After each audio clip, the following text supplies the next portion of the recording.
Obsidian is back and they've brought a new RPG. How'd they do? Let's talk about it. Welcome back to Society Case Files. My name is Robert and today I'm going to talk about Avowed. If you like this kind of content and you want to see more, please subscribe to the channel and hit the notification bell. Otherwise, let's dive right in. I think I became aware of Obsidian with Knights of the Old Republic 2, which I absolutely loved.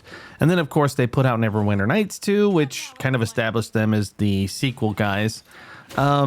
Then I played Alpha Protocol, which I know that's kind of I don't even know, people kind of give it a hard time, that old spy game, but I thought it was pretty cool, especially since once you beat it, you could go back through and play as this sort of veteran character that was all smarmy and weird. Pretty hilarious, honestly. Then, of course, we got New Vegas and Pillars of Eternity, so on and so forth. So the last game I played from them was The Outer Worlds, and even on this channel, I've got a 6-hour playthrough where I just made all the wrong decisions and was as horrible a person as you possibly could be. And, you know, it was amazing that they allowed that much freedom to just be like, you know, I don't like the way this is going. I'm going to choose violence. And then the game even acknowledges it. When you do too many completely insane violent acts, the computer even says changing protocol to the captain is a psychopath. I already liked them a lot from their other games, but that just really endeared me to them quite a bit. I just thought that was so cool that you could play it pretty much any way you wanted. You could take it very seriously, do all the side quests, make sure that you helped people and tried to leave the universe in a better place, or you could go the other route and basically be the Joker.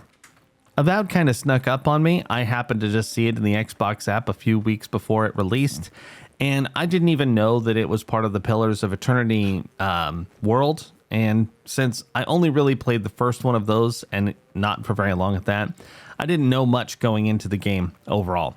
So I could tell you this, I wasn't super engaged by the story per se, because I do feel like they expect you to know at least a little bit about that setting before you dive in, and I don't. So it was a little harder to break through my complete ignorance of what was going on and why people looked the way they did and the different races and that sort of thing. But that said, it didn't matter. I'm still completely engaged in what's going on, and it grabbed me so hard that I ended up playing it for pretty much 2 full days straight. And chances are good that as soon as I finish this video, I will go back to it and continue to play it pretty much nonstop. So let's break down the positives first. It looks really great, and the world is neat. I think that there is plenty of places to go and visit, and you can wander pretty far afield and just find completely random stuff. As an example, when I finished the first zone, I wasn't quite leveled up enough to make the next zone even, so to speak, with my character's loadout and level. So I went back to the original zone and I just scoured it, and I found a lot of stuff I missed. I mean, they were in nooks and crannies, to be fair, but I did find a lot of really cool stuff, and just that reward for exploring was super cool. The graphics may not be as amazing as, say, Kingdom Come, because I think that Kingdom Come 2 has a much better look all around. But this one still really holds up, and it doesn't feel old in any way. It doesn't feel like a previous generation. It just feels a little bit more stylized, and it's got its own thing going on, which I do want to talk about the comparison between this and Kingdom Come, but we'll get to that in a minute. Back to what's great. I love the combat system. I think it's super fast paced. It's not hard to get into. You have a bunch of different tactical decisions you can make. You've got grenades, you've got melee, you could have been an archer, you've got magic. There's plenty of ways to go at your problems, and they do a good job of making them viable. I will say that with the amount of combat that seems to be in the game, unless you are really good at sneaking, which I'm not, you probably are going to be getting into a lot of fights, and if so, then it might be harder if you don't stack the way I did. I stacked to be basically a big tanky fighter, and so I could take quite a bit of punishment and pretty much just jump into the fray and throw down with people. In these games, I personally find that it's easier to do that since combat does take up quite a bit. And there are a lot of monsters in this game that you can't negotiate with. They pretty much just turn hostile as soon as they see you.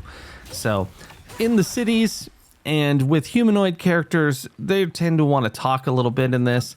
that gives you the opportunity to not be a full-on combat monkey. But then you run into like the lizard people or like shadows and undead, and they pretty much just want your blood. So that's just something to think about when you're making your character. Conversations are a little bit less open-ended than I would like. I mean, you could kind of be a jerk and you could be a little harsh, but there isn't a flat out, no, I will not do this for you.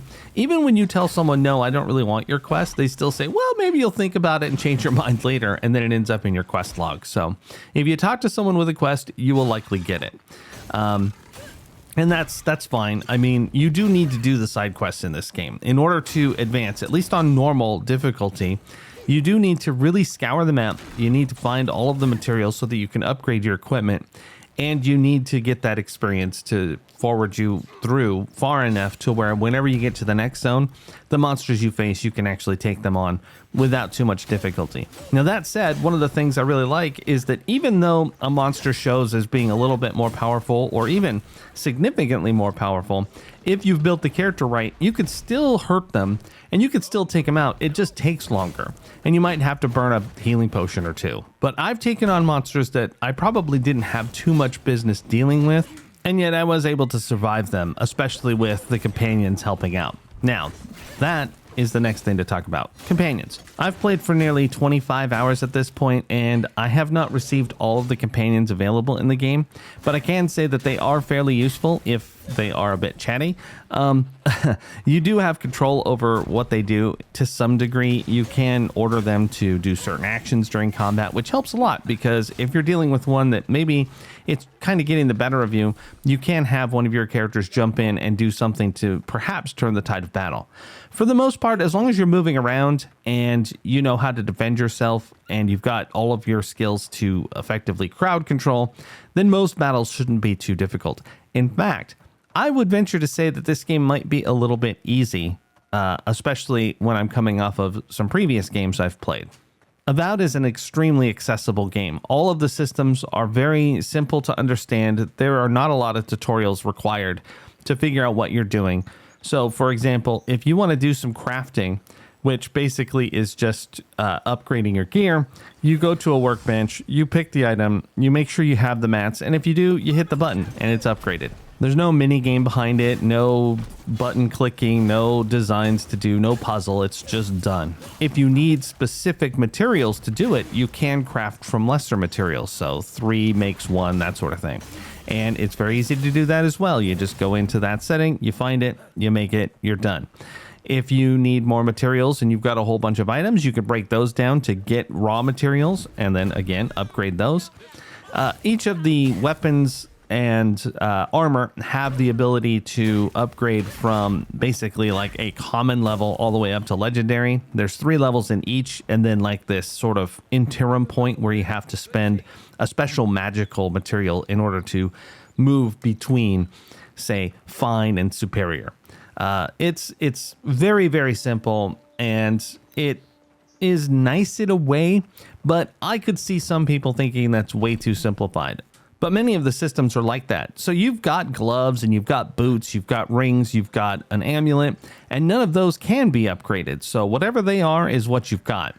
And couple that with the fact that before I even got halfway through the first zone, I had a very formidable full set of unique gear that was doing all kinds of crazy stuff, and then managed to upgrade it as well with the enchanting station, which again, it's no different than the other one. Super easy. If you have the mats, you can do the upgrade. And those upgrade materials are readily available as long as you're willing to look. Now, upgrading your gear is essential to progressing, because otherwise the monsters are a lot more powerful than you are, and they basically take less damage from your weapons. So it is important to do it. They aren't at all stingy with mats. Even the high-end stuff, you can find it pretty easily. So let's talk a little bit about how the story develops. Again, I don't know Pillars of Eternity, so I didn't get as engaged as I may have liked to have been. But Avowed takes your character from the Empire to this place called the Living Land, where you're basically trying to investigate some kind of crazy disease. And as you get into the story, you start meeting other people, you find out just how bad this place really is, how much is going on, and take an active role in everything happening. I don't want to spoil anything, but Even though I started off really not caring about what was happening and struggling to get into the story, I will say that at this point, after about 5 hours, I started to really care, and I almost wanted to go back and start from the beginning just to experience it again and really dive into the lore that is available, because they've got books, they've got drawn out conversations from NPCs who will literally prattle on forever. And if you are interested in the lore and you really want to dive into what's happening in the world, then you've got every opportunity to do so. There's plenty of people who will say whatever you need to hear in order to get through to the next part. Now, this draws some comparisons, and I did want to do a comparison with Kingdom Come 2 and some other things. But a more direct comparison would be the New World, because in that one, you go to some crazy mystical land and basically start investigating all kinds of crazy stuff. And also Greedfall has a little bit of the same feel for the start. In this game, you do start off, you're on a boat, it shipwrecks, you end up meeting somebody, you've got to survive on the shore, blah, blah, blah. We've done all that before. And in fact, that kind of set me off a little bit at the beginning. I was like, come on again. But I mean, there's only one game I can think of that starts out where everybody's just having dinner and then they start their adventure. And that was the Pathfinder, where you are basically trying to take over a land and run it. So beyond that, everybody's either in a prison or shipwrecked or whatever. So yes, I'm an ass, and I criticized it. It was unfair. So that said, I know that its proximity to Kingdom Come 2 will draw a lot of comparisons, just because, I mean, they came out so close together. Avowed is nothing like Kingdom Come 2, except for the fact that you can fight with a sword in first person.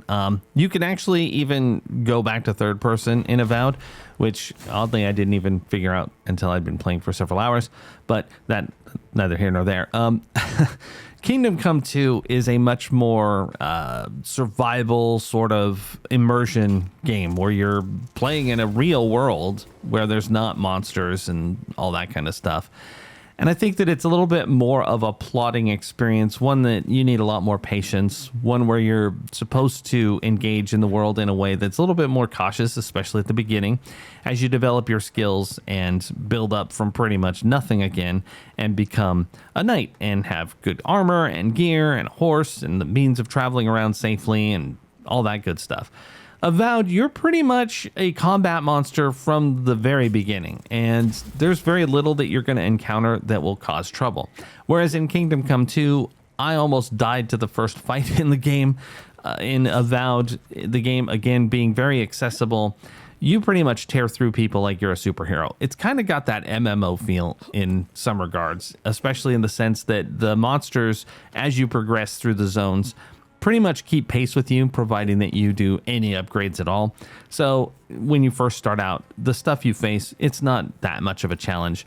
And the obstacles that you encounter, the puzzles, are very easy to overcome. A lot of them involve parkouring, which I thought was really funny that they actually even call it that. But yeah, you can jump around on different things, get on the roofs of buildings, break into them, all that good stuff. There's no legal system in this game at all. Like, you could just walk into someone's house and jack everything they've got. They don't even care. They don't even look twice at you. There was one time I went through someone's side door and he goes, "I don't think there's anything back there for you." And I still took everything he had and he didn't care.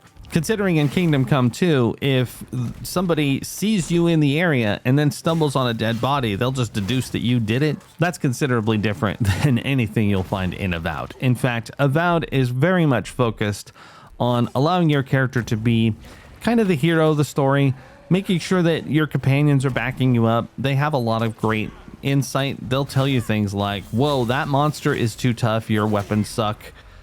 They will warn you that you're being attacked on the left or right.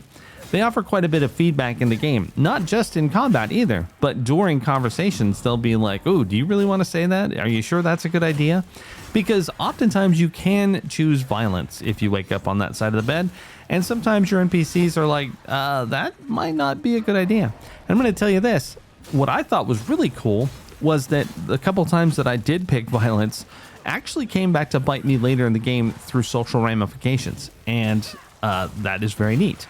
So Obsidian had a very different focus when they made Avowed than the folks who made Kingdom Come 2 did. This is not that immersive as far as the nitty-gritty of doing different tasks. This is about fighting, being a hero, and basically solving a huge mystery while doing just an absolute ton of side quests. They're all over the place. Each zone has their own bounties, they've got their own treasures, they've got secrets to discover, and that's really the focus. Exploring the world, seeing what trouble you can get up to, and just generally having fun. I can tell you this, I was never frustrated in Avowed. Nothing has happened in the game that even confounded me for a few minutes.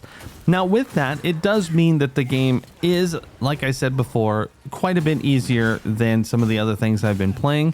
And I could see some people finding it a little boring in that regard because there is not a lot of risk versus reward. You could totally save scum in this game all you want. A good example of a time to use that is that you can actually scale a lot of walls. And even sometimes it doesn't look like you necessarily are supposed to. You can still give it a shot. And if you want, you could save the game in case you fall to your death. That is not something you'd see in, say, Kingdom Come 2, where you'd have to use the schnapps in order to do it, and maybe you don't have any, maybe you don't want to waste it on a random attempt at crawling up a wall. But in Avowed, you're kind of rewarded for attempting this kind of stuff because sometimes there's treasure map locations in those places that maybe you didn't even know you were looking for, and then you'll just stumble on this little cave and there'll be a bunch of cool stuff there. All around, Avowed does remind me of some older titles. It's got a lot of Fallout New Vegas in it. It's got a lot of Skyrim. It definitely has some of the Outer Worlds to it. And while there does seem to be plenty to do, some of it, I will admit, is busy work, especially just having to run around looking for those materials to upgrade your gear. That isn't the most fun thing to do, even in this game. But since you're generally doing something else at the same time, it's not so bad. Just a final couple of things I want to point out before wrapping up. The fast travel system is pretty much very simple. You click on where you want to go, there's a load screen, and you go there. There are zones in the game, so when you do go into certain places, you will get a load screen, and then you're there, and for the most part, you can wander around without that happening. There are specific instances, dungeons occasionally, that you do have to go through. Potions and food are plentiful, so you rarely run out, and even if you do, it's easy to get more, especially since pretty much lying on the ground everywhere is food, and since nobody cares if you steal from them, you pretty much take whatever you need in order to progress. Probably my biggest gripe comes from the sort of meta plot going on where, because of what your character is, there's this voice that bothers you from time to time. And it's kind of annoying when you fast travel to a camp just to get to a location and you try to leave and then it fades out and then you've got some long drawn out conversation. You know, you might have been trying to get to a place to do a quest and now you are distracted by having a conversation, which reminds me a little bit of Baldur's Gate 3, which had this sort of interruption every time you wanted to rest just to get your health back. And now you've got some conversation or something else to do. And it's like, come on, I'm trying to get things done.